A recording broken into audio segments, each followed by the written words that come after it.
কিন্তু মানে এই পরিস্থিতিতে যেহেতু রাত হয়ে যাচ্ছে, কি বিশেষ ব্যবস্থা থাকবে আপনাদের? যে বিশেষ ব্যবস্থা আছে এটা আমরা নিয়ে হয়েছে, এটা আমরা প্রকাশ করতে চাচ্ছি না, কারণ এটা অপরাধ হয়ে গেলে আর কোনো বিবাদ থাকবে না।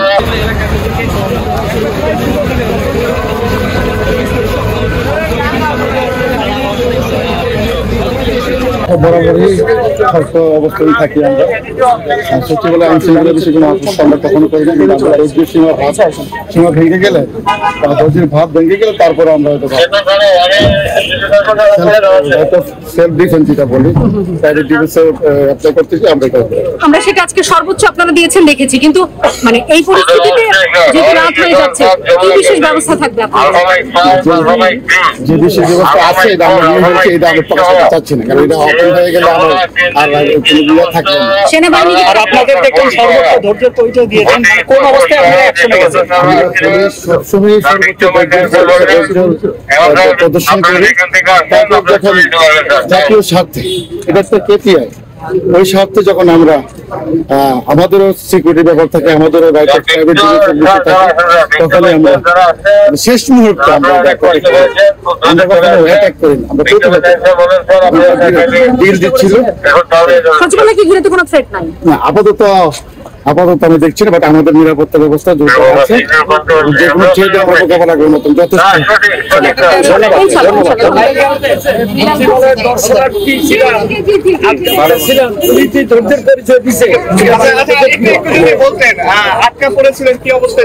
সাড়ে 11টায় আসছি একটু সচিবালয় শিক্ষা মন্ত্রণালয়ের একটা কাজে, সেখানে গিয়ে বেরিয়ে চলে যাবো।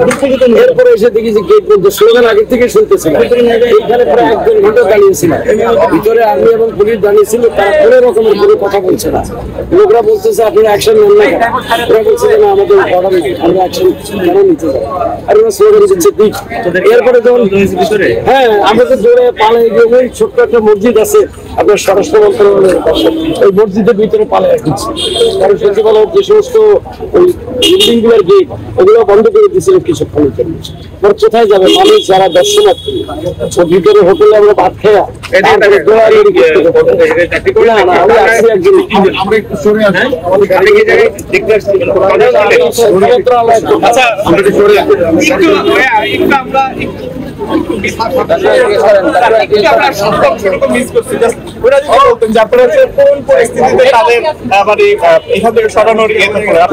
আমার গেট ভাঙা শুরু করছে, তখনই আমরা আপনাদের বাহিনীর কতজন আহত হয়েছে?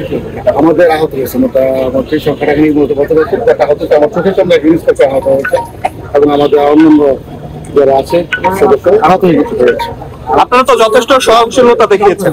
হ্যাঁ, সহনশীলতা দেখাতে যাই তো এই অবস্থা, সহনশীলতা দেখাতে হয়, কারণ আমরা তো সর্বোচ্চ পর্যায়ে ধৈর্য সীমা যখন অতিক্রম করে তখনই আমরা, আপনি দেখছেন আজকে তো এই বিষয় না, বাংলাদেশে আমাদের সব সময় যে কোনো ক্ষেত্রে আমরা সর্বশেষ পর্যায়ে আমরা প্রতিহত করি, তখন আমাদের একটা আছে আমরা কখনো আক্রমণ তখন করি, কারণ এটা তো দেশের পোশাক, সকলের পোশাক, এই পোশাকটা সবারই। দুষ্কৃতিকারী যখন অ্যাটাক করে আমরা কিন্তু মানুষের না, দুষ্কৃতিকারীর বিরুদ্ধে আমাদের অবস্থান থাকে সবসময়। আপনার পুরো নামটা একটু বলবেন? আমার নাম মোহাম্মদ বেলাল হোসেন,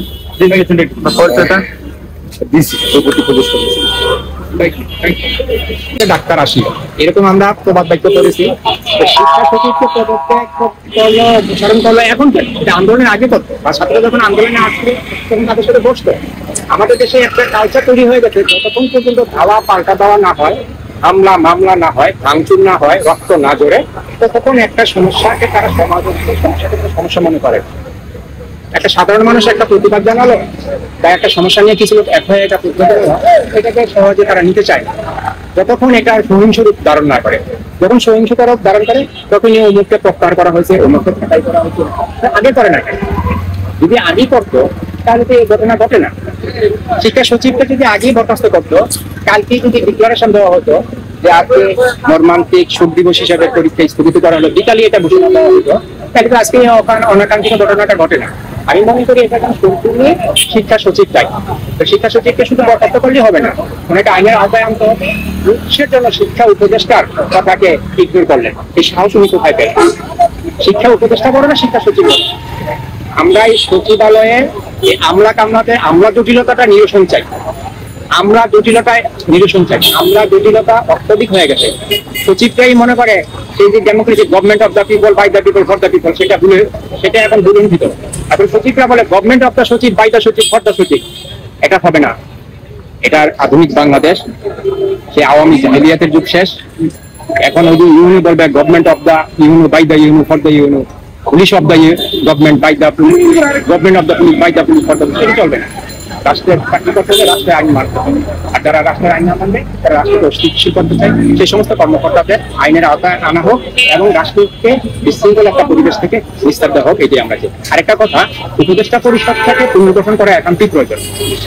উপদেষ্টা, আমি সরকারকে বিনীত অনুরোধ করবো আপনাদের মাধ্যমে, আপনারা এটা ভালো করে প্রচার করবেন। উপদেষ্টা পরিষদ পুনর্গঠনে একান্ত অপরিহার্য হয়ে পড়ছে। এই উপদেষ্টা পরিষদে কিছু অদক্ষ লোক আছে যারা কোনো দক্ষতা সম্পন্ন নাই, কাণ্ড জ্ঞানহীন নাই, এবং সমস্যাকে সমাধান করা, পরিস্থিতিকে ট্যাকেল দেওয়ার কোনো দক্ষতা তাদের নেই। তাই আমি বলবো ইউনিট সরকারকে, আপনি দক্ষ উপদেষ্টা পরিষদ গঠন করুন যারা সমস্ত অরাজকতা, বিশৃঙ্খলা, উশৃঙ্খলা ট্যাকেল দিতে পারবে, রাষ্ট্রকে একটা সুশৃঙ্খল পরিবেশ পরিস্থিতির মধ্যে আনতে পারবে। এই দাবি জনগণের।